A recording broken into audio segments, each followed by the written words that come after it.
Hi everyone, I'm Jeanille Bonterre and welcome to Island Exclusive. I'm at the Odd Namara Villa at the Apes Hill Club in Barbados. In this episode, we're featuring some of the hottest commodities that are 100% Bajan. Now, Barbados has been pioneering real estate development for centuries, maintaining world-class standards for selling and managing luxury and residential properties, such as this luxurious abode, one of the many exquisite properties managed by the Altman Real Estate Group. The Altman Real Estate Group has over 30 years' experience in the Barbados real estate market, specializing in luxury villas and mixed-use lifestyle communities. Director of Sales Terry Hanton shares some real estate knowledge with us. What does Barbados stand to gain from working with international experts in the real estate and architectural community? Well, I think if you follow best practice wherever it is, you're going to get the right results. And I think over the last 20 years, the development of the standard of home building here and the architecture of home building, we have some wonderful local architects, people like Larry Warren and Ian Morrison and Doug Luke.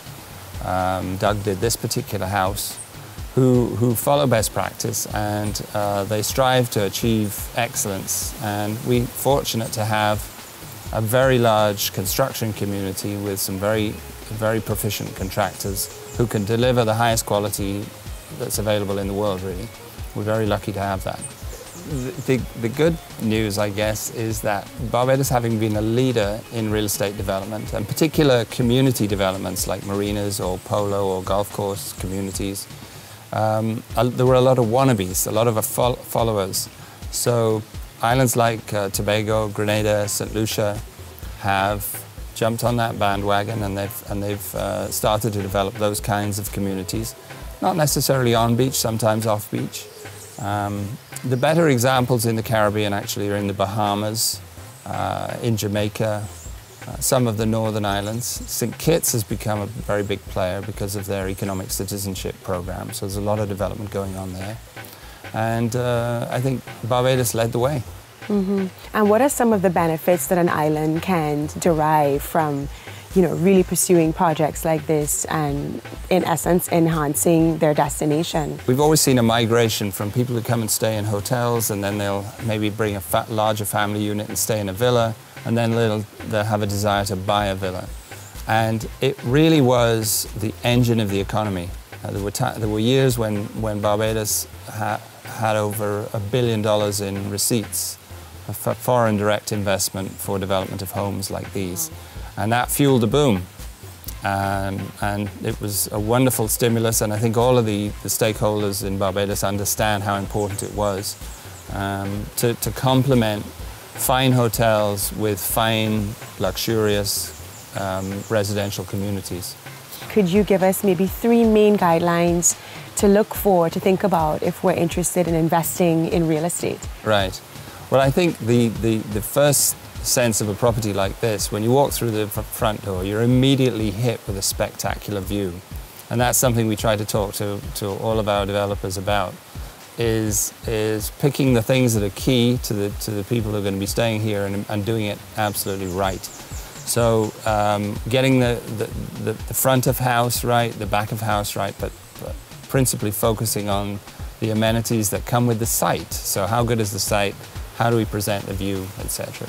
The second thing is understanding what size the home should be. And there are very few homes of this size in Barbados that can accommodate groups of up to 14, 15, 16 people.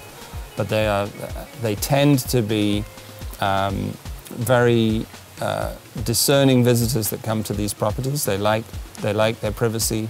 They're prepared to pay for it. So I think it's important to understand that dynamic, that you want to develop as together a house, but allowing privacy for various parties whilst they're here.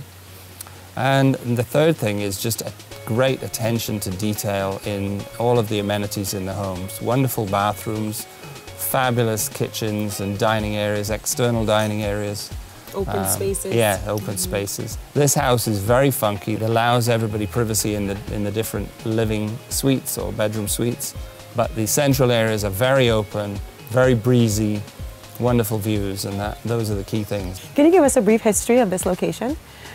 Well, Sugar Hill was a 50-acre site which afforded beautiful views of the west coast, and land is not easy to find on the coast anymore. So the developers felt that there was an opportunity to develop an amenitized community where there would be several different grades of properties. There would be condominiums, townhouses, single-family homes, but set in a rural setting with club facilities, including tennis, gym, restaurant, and so on. It was started in 2000 and was a raving success because, as we know, that was the property boom that was in those years. So 100 properties were built and sold in a 5-year period here. This house, Sunwatch, was bought by a manager of rock bands. Very interesting character, wonderful man, who we sold the property to, and he believed in the whole health and fitness kick, and a lot of the owners here are tennis players, and they use the gym. I think it's the best address in Barbados. It has the right feel, the right sense of perspective, and everybody loves it. I love that. You heard what Terry said. We're at the best address in Barbados. Coming up on Island Exclusive. This episode of Island Exclusive is brought to you by the Altman Real Estate Group.